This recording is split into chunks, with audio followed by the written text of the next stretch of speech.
Hello bachcho, let's read this question. The question states in which of these options do both constituents of the pair they have the same magnetic moment? A Zn plus 2 and Cu plus, B Co plus 2 and Ni plus 2, C Mn plus 4 and Co plus 2, and D Mn plus 2 and Sc plus. So let's understand this question with the basic key concept. So we need to understand कि जो magnetic moment होता है उसका formula होता है, इसको basically हम mu से रिप्रेजेंट करते हैं n plus 2. This is the formula. And इसको आगे इसकी जो यूनिट होती है we need to understand that is bm. bm को बोलते हैं Bohr magneton. That is the unit of magnetic moment. यहां पे जो n है that is the number of unpaired electron, or you can say number of lone pairs, right? So we need to understand कि substance जिनके पास unpaired electron होते हैं उन्हें हम paramagnetic बोलते हैं, right? that are regarded as paramagnetic substance, और जिनके पास नहीं होते that is सब electron they are paired, उसको हम diamagnetic बोलते हैं. But substance with unpaired electron they are regarded as paramagnetic in nature. Paramagnetic nature basically they are attracted by the magnetic field. मतलब जब भी magnetic field में जाते हैं so they get attracted, वहां पे attraction feel करते हैं. Secondly you need to understand कि paramagnetic बहुत ज्यादा weakly attract करते हैं but they get weakly attracted and hence वो हम उनको एक्सप्रेस करते हैं by magnetic movement. Hence magnetic movement का कंसेप्ट आया कि पैरामैग्नेटिज्म को हम कैसे एक्सप्रेस करें. In this question we have to go for the same magnetic movement. So elements जिनका सेम नंबर ऑफ इलेक्ट्रॉन्स, और यू कैन से एलिमेंट जिनके पास same number of unpaired electron होंगे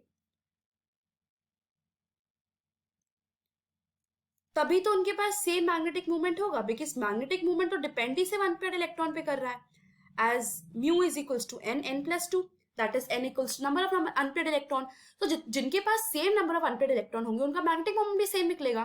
hence we have to find out कि दोनों के पास as the constituent pair they should have the same number of unpaired electron. Let's find it out. First is Zn plus 2 and Cu plus. So let's find it out. Zn ka, as we know that atomic number is 30, right? Atomic number is 30, but number of electrons as plus 2 charge is there. So 30 minus 2 हो जाएंगे, which is equal to 28.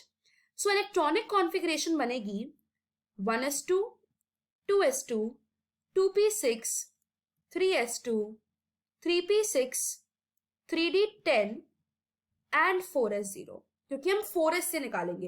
As we know that 4s की energy कम होती है 3d से, तो हम सबसे पहले 4s से एक्सक्लूड आउट करेंगे दैट 2 इलेक्ट्रॉन. सो हमने ये लिख लिया.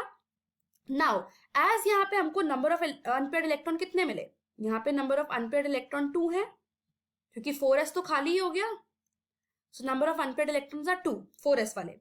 Next we have in this pair is copper plus. As we know atomic number इसका 29 है, एक इलेक्ट्रॉन कम हो गया. नंबर ऑफ इलेक्ट्रॉन कितने हो गए, 29 minus 1 plus 1 है ना इसका charge, that is come out to be 28. Same electronic configuration होगी, that is 1s2, 2s2, 2p6, 3s2, 3p6, 3d10 and 4s0.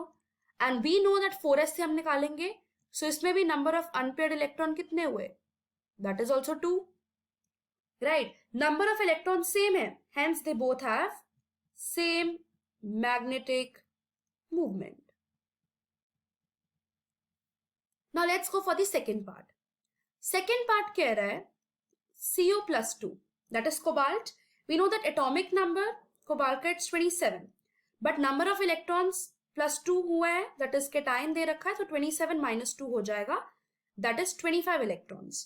Electronic configuration बनेगी 1s2, 2s2, 2p6, 3s2, 3p6, 3d7 and 4s0. Why? हम 4s से निकालेंगे. Number of unpaired electron कितने बचे, number of unpaired electron यहाँ पे बचे 3, 3d10 कंप्लीट करेंगे ना, सो यहाँ पे नंबर ऑफ इलेक्ट्रॉन्स 3d बचे, मतलब 3 नंबर ऑफ अनपेयर्ड इलेक्ट्रॉन्स यहाँ पे बचे. Next is Cu+. इसमें क्या है? एटॉमिक नंबर, सॉरी निकल इज हियर, Ni+2 यहाँ पे है. We know the atomic number is 28. So the number of electrons कितने बचेंगे? 28 minus 2 हो गया, that is 26. So electronic configuration will be 1s2, 2s2, 2p6, 3s2, 3p6 and then 3d8 and 4s0. 4s से निकाला and 3d8 से निकाला, basically यही होगी. सो नंबर ऑफ अनपेयर्ड इलेक्ट्रॉन इसमें कितने हैं? 2, एज 2 ही इलेक्ट्रॉन्स हमको चाहिए 3d इलेक्ट्रॉनिक कॉन्फ़िगरेशन को फुली फिल्ड करने की, मतलब d3d को फुली फिल्ड करने के लिए. सो 2 ही अनपेयर्ड इलेक्ट्रॉन्स बचेंगे.